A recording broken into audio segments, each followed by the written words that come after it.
dont la France et le Costa Rica ont la présidence et que Nice a accueilli. Je suis très heureux de vous parler depuis Nice à l'issue de cette première journée. Cette conférence de Nice est, à nos yeux, un moment extrêmement important et d'ores et déjà, et il faut le dire comme tel et le revendiquer comme tel, un succès. Par son organisation même, par ce qu'elle représente au moment même où nous le faisons. C'est-à-dire alors que les vents mauvais se sont remis à souffler pour écarter toutes les questions climatiques, environnementales ou de biodiversité de l'agenda international, jamais la communauté internationale n'avait mobilisé autant de chefs d'État et de gouvernement, autant de pays pour nos océans. En effet, grâce au travail qui a été accompli, cette mobilisation a été possible et nous l'avions lancée dès 2022 à Brest avec le One Ocean Summit, puis à l'UNOC 2 à Lisbonne. Et donc la mobilisation de plus de 60 chefs d'État et de gouvernement, de plus de 120 ministres, plus de 1000 événements organisés par la société civile, c'est en soi déjà une avancée et c'est en soi déjà quelque chose d'inédit pour nos océans. Et avec le président Chavez du Costa Rica, le président Lula qui était là aussi, les chefs d'État présents, ont confirmé que la diplomatie environnementale était toujours là et que rien n'arrêterait cette mobilisation.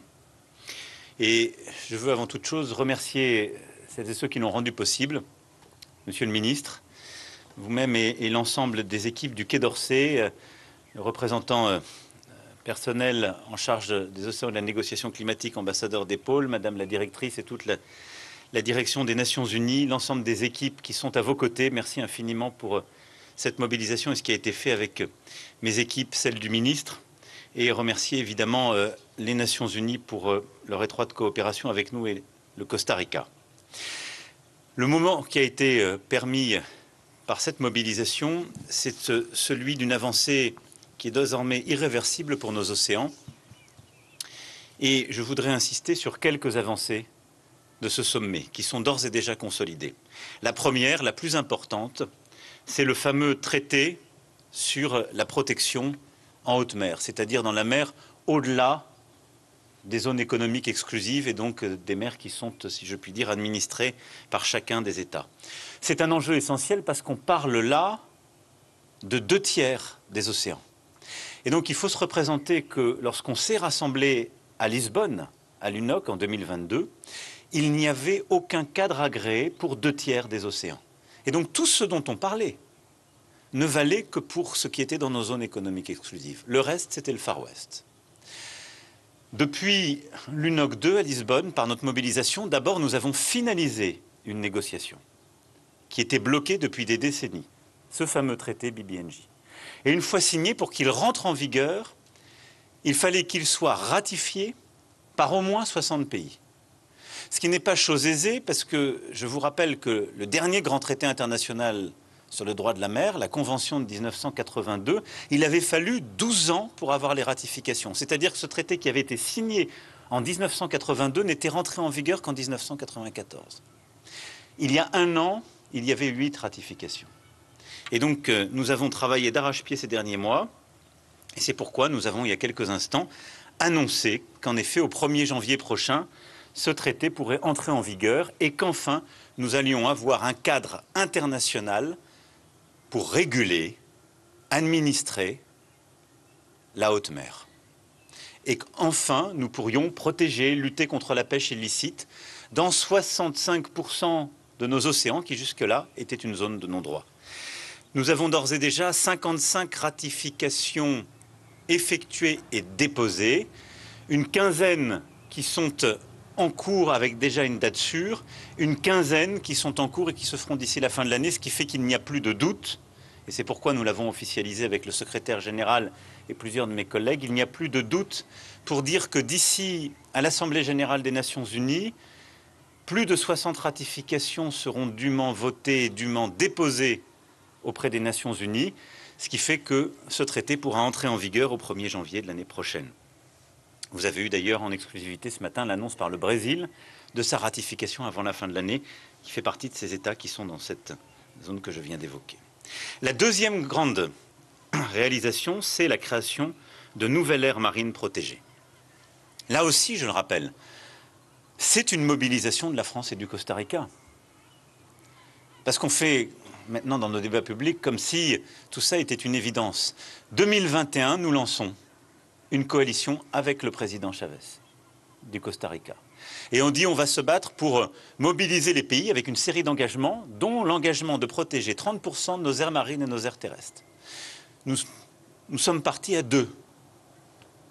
On a mobilisé.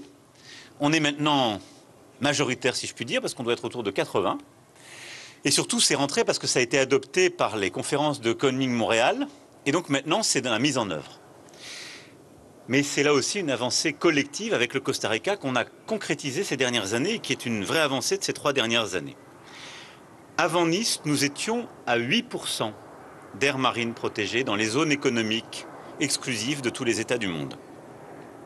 Nous arriverons à environ 12% après cette conférence, qui veut dire qu'on aura augmenté de 50% les aires marines protégées par des annonces que nous avons faites. La France, à travers la Polynésie française, 4,5 millions de kilomètres carrés, ce qui fait que rien qu'avec ça, on passe de 4 à 5,2%. La France est la 2e puissance maritime du monde. L'annonce qu'a fait la Polynésie française en termes de protection, c'est à l'échelle de la planète plus 1,2 points. Et donc c'est de manière très claire le plus grand pas en avant qui a été fait sur les aires marines protégées. Le Brésil va passer de 26% à 30%. La Grèce a également annoncé des aires marines protégées nouvelles. Et nous sommes en train de préparer avec plusieurs partenaires internationaux, mais je veux le faire avec grand respect, l'annonce de nouvelles aires marines protégées dans les prochaines semaines. Et je salue en particulier la déclaration très forte qu'a eue le président malgache à ce sujet. La 3e réalisation très concrète, c'est la remobilisation collective pour les fonds marins. Là aussi, il y a 2 ans à peine, il y avait une forme d'avancée fatale. On allait exploiter les grands fonds marins.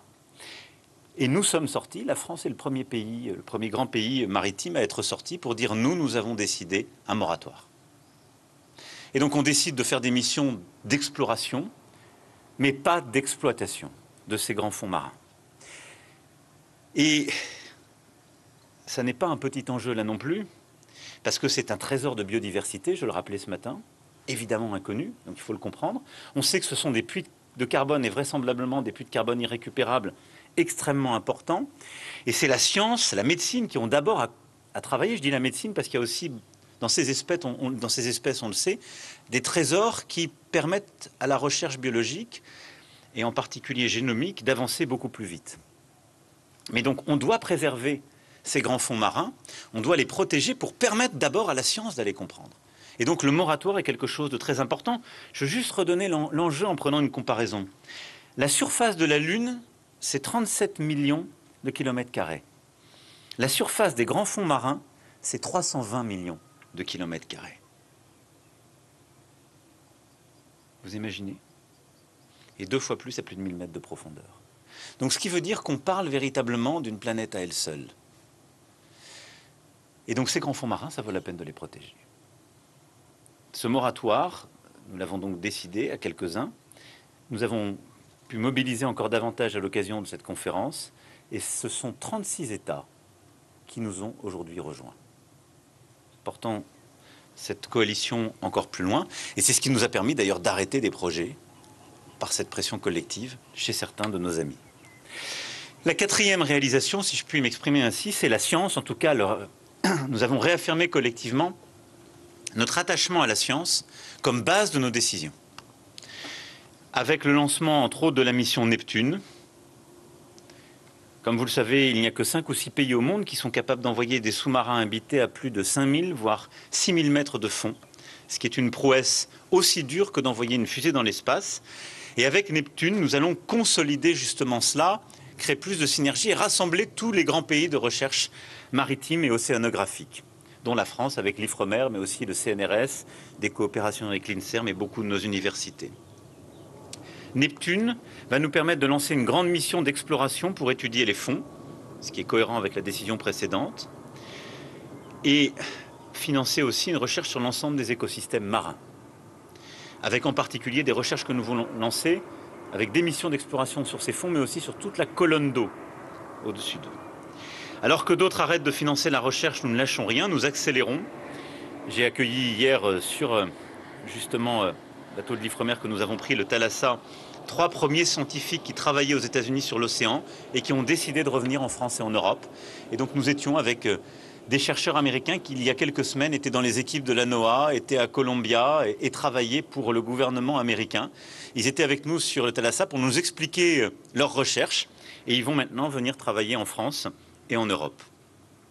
Et donc de manière très concrète, nous avons remobilisé des financements pour accueillir plus de chercheurs, défendre les bases de données, en produire en mode ouvert et confirmer des missions d'exploration telles que je viens de les rappeler. Bien sûr, pour connaître l'océan, nous devons continuer d'observer l'espace avec une mission scientifique nouvelle et ambitieuse de collecte de données, Corsair, pour Common Oceanographic Research Study and Insight Resource. Et cette mission Corsair, nous voulons justement la consolider. Et Corsair deviendra bien plus ce faisant qu'un projet spatial, mais un acte fort, un engagement concret pour protéger nos océans, parce que c'est ce qui va nous permettre de consolider justement ces missions d'observation satellitaire, entre autres, pour mieux comprendre le mouvement des océans et avancer. Je pourrais parler aussi de Space for Ocean et le soutien de la communauté scientifique, avec justement là aussi une remobilisation de toute la communauté internationale pour financer justement ces avancées. Je pourrais aussi citer Mercator International, qui devient une organisation internationale et qui va permettre, par ce jumeau numérique des océans, d'avoir un suivi en temps réel de toutes les modifications. C'est-à-dire dès qu'il y a une montée des eaux, l'impact de tel ou tel transport maritime, de telle ou telle catastrophe qui se passe, elle sera vue en temps réel et ce sera un formidable instrument de prise de décision. Et demain, d'ailleurs, on sera aux côtés des équipes pour consolider cela. La France est fière de pouvoir accueillir cette organisation. Mais c'est une avancée majeure, là aussi, en matière de science. Starfish nous a été présenté hier. Maintenant, on aura aussi cet indicateur composite de l'état de santé de nos océans qui, chaque 8 juin, sera partagé. Je pourrais décliner encore beaucoup de choses, mais c'est une mobilisation financière. Ce sont aussi, vous le voyez, des grandes opérations. C'est aussi une aide à la décision qui est prise à travers ce sommet. La 5e réussite, c'est la poursuite de l'accord pour la décarbonation du transport maritime. Et en effet, grâce à la mobilisation collective et au chemin vers Nice, et là aussi je remercie toutes les équipes, l'Organisation maritime mondiale a décidé il y a quelques semaines un accord là aussi inédit pour la décarbonation du transport maritime, qui consolide les initiatives qui avaient été prises, d'ailleurs portées par le cluster maritime français, de ralentissement des transporteurs, de décarbonation des flottes et d'électrification et de décarbonation des ports. La 6e avancée majeure, c'est la création d'une coalition de villes et régions côtières, je l'ai mentionné rapidement tout à l'heure, car nos populations littorales ne doivent pas être les grandes sacrifiées. Nous devons faire, en effet, avec eux, les mobiliser autour des 5 crises, eau, alimentation, santé, climat, biodiversité, parfaitement modélisées par le nexus de l'IPES. Eh bien, c'est autour de ce nexus qu'on mobilise l'ensemble justement des collectivités territoriales, parce que c'est au niveau local que les décisions sont prises et que les comportements sont modifiés pour pouvoir éviter les mauvaises décisions, qu'elles soient polluantes ou qu'elles attentent à la biodiversité, pour pouvoir les compenser, les réduire, mais aussi adapter le territoire lorsque malheureusement les effets sont déjà là. Enfin, je veux aussi ici souligner l'importance du travail fait par la FAO et l'Organisation mondiale du commerce pour lutter contre la pêche illicite et toutes les pêches non documentées, la fameuse pêche INN, ces fameux 1 poisson sur 5 consommés, qui, on le sait, sont une prédation terrible contre certains États, contre la biodiversité. Et donc, ces accords que la France a signés, que l'Europe endosse, nous devons maintenant continuer de mobiliser la communauté internationale pour venir soutenir le travail de l'OMC et de la FAO. Ce sommet a été également l'occasion de poursuivre, donc ça c'était vraiment les 7 avancées sur lesquelles je voulais insister. Ensuite, on poursuit la mobilisation sur d'autres sujets, en particulier le plastique et la lutte contre le plastique. La ministre de la Transition écologique réunira ses homologues, car là aussi il nous faut un traité mondial. Et on le sait, il a échoué il y a quelques mois en Corée du Sud. Il nous faut remobiliser pour les prochains mois. La France a pris des décisions fortes en la matière, vous le savez, ces dernières années, pour elle-même. Nous mobilisons l'ensemble des Européens, mais il nous faut convaincre, si je puis dire, quelques États qui restent récalcitrants. Et ce sommet est aussi l'occasion de le faire, en mobilisant aussi toutes les solutions alternatives, la science, l'économie circulaire, pour aller en ce sens.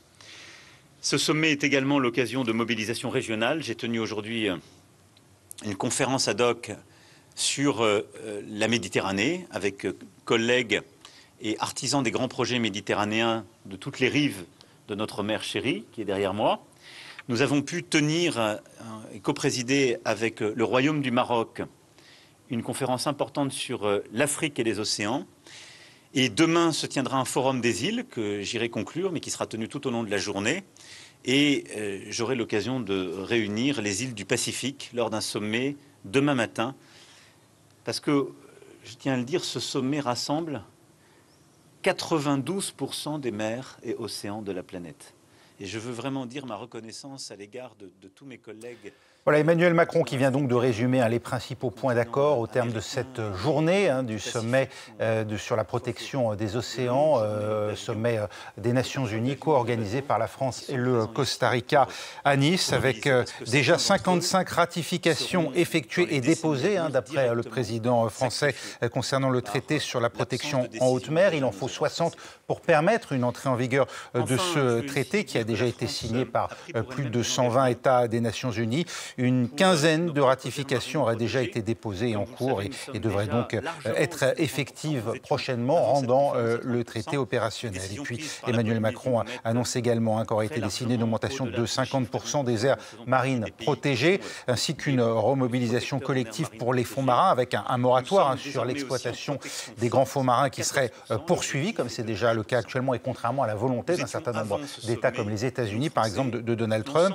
Et puis enfin, l'attachement à la science renouvelé par les chefs d'État et de gouvernement présents à Nice, ainsi qu'une décarbonation du transport maritime engagée pour permettre notamment de réduire les émissions de gaz à effet de serre qui sont en partie la cause du réchauffement des océans.